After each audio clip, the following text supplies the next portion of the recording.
And welcome back to the Michael Cohen Show on our continued journey to 500,000 subscribers. We're like 20,000 shy. So hit subscribe, watch, comment, and share, because this level of stupidity, it really has to come to an end.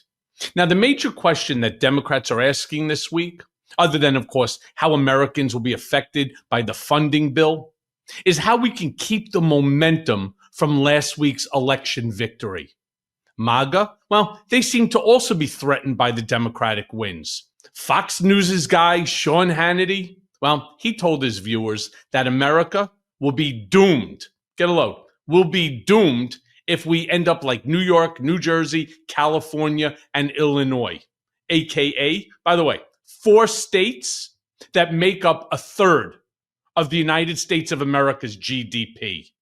Play the clip. At some point, simple, basic, fundamental common sense has got to prevail, or America will be doomed if we become New York and New Jersey and California and Illinois.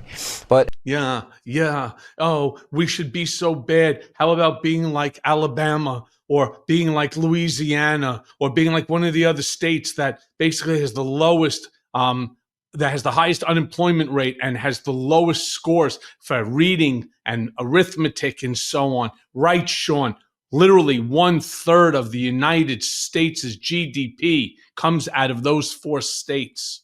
So, how do we keep the momentum going and let MAGA keep shaking in their boots? That's what I asked my guest on Mea Culpa, Cenk Uygur from the Young Turks. Play the clip. Well, they definitely are, but I think that it's broader than that. So do I think Trump is in trouble? Yes. Do I think the Republican Party is in trouble? Yes. But the main problem that the Republicans are having is something that I'm not sure that the rest of the media understands. They're having the same problems that the Democrats did under Biden. And you might be wondering why. What do you mean by that? They're 2 different parties.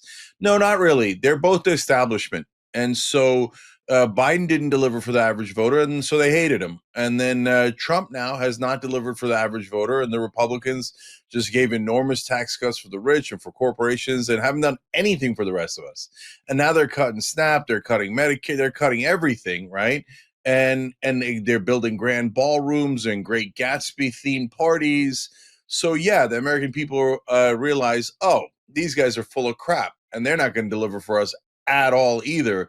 So now we're swinging to the other side. I mean, if you think about it, could they be blinder or deafer to the yells and the screams of the American people? Yes, I know everybody always keeps talking about Marie Antoinette, let them eat cake, which, by the way, I think the real translation was let them eat bread. But we're going to go with the let them eat cake.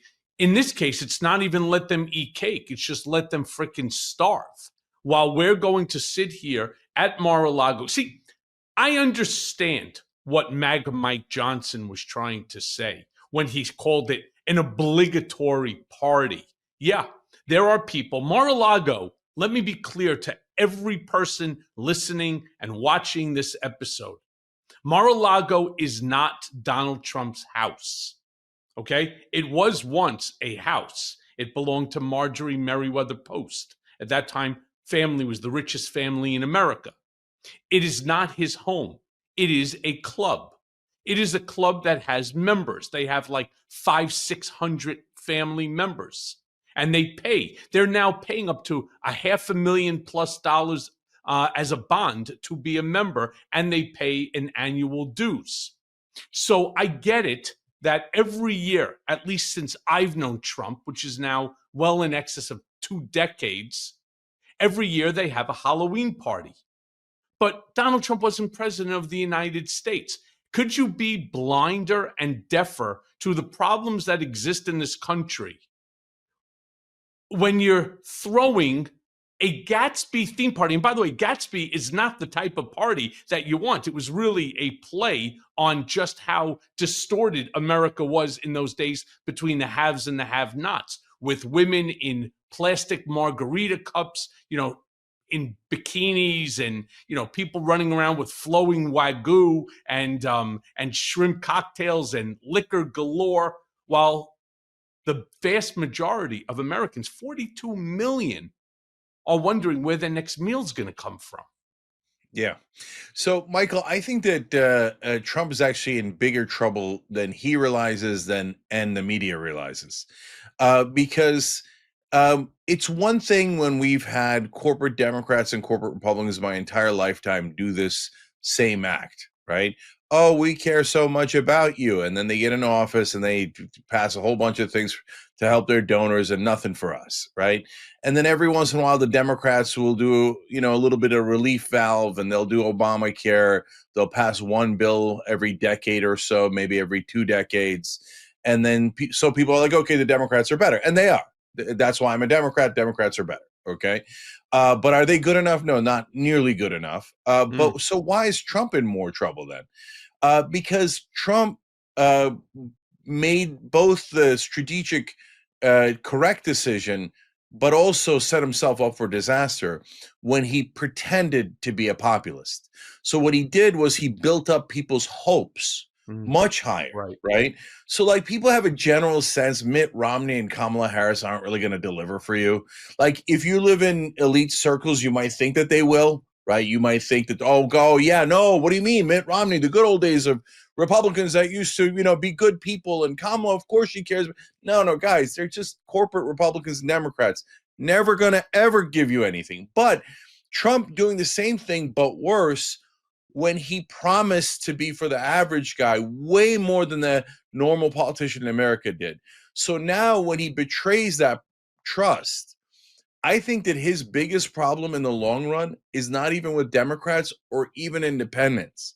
It's MAGA guys who are going to wake up and realize that Trump was never on their side and that he had conned them all along. And those MAGA guys are going to be super pissed.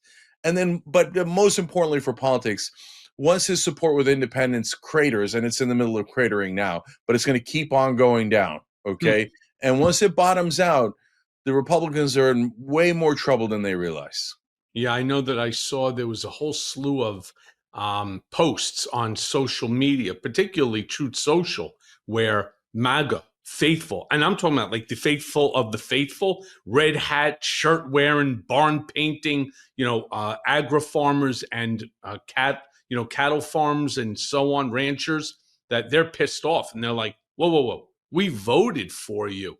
You know, you're leaving us in the dust as you're now working with Venezuela and Argentina and China, and you're basically cutting us out. But I did want to ask you this, because for years you've said that Democrats lose when they play defense.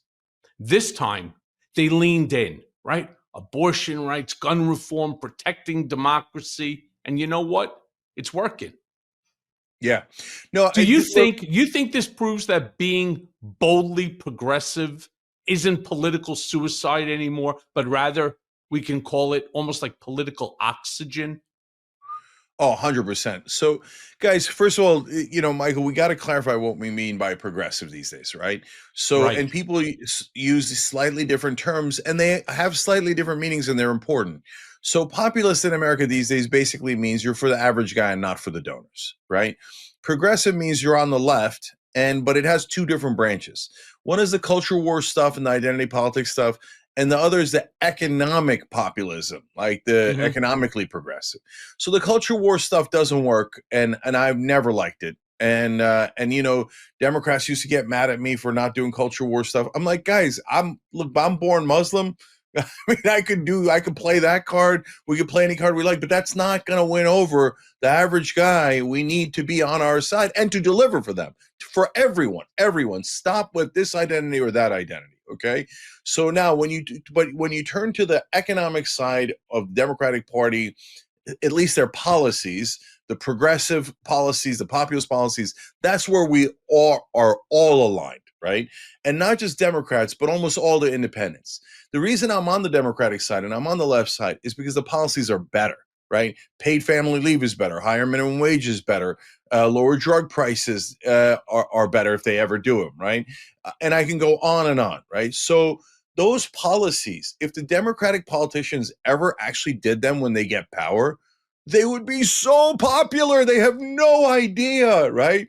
When FDR did Social Security and and did all these different economic programs to help the American people, the Democrats won for 40 years straight.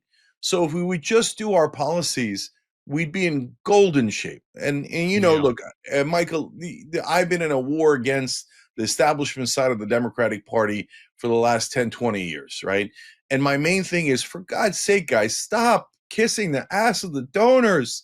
I got it. I get, you need their money. You got their money. But when you're in charge, if you keep blocking all of your policies, you're just going to be just as hated as Trump. For God's sake, do your policies and we'll be in great shape. Hey, everyone. First of all, thanks for watching. I mean, we're going to be posting daily episodes with reactions and talking about politics. We'll be talking about everything, in fact. So please like and subscribe. Join us on this journey.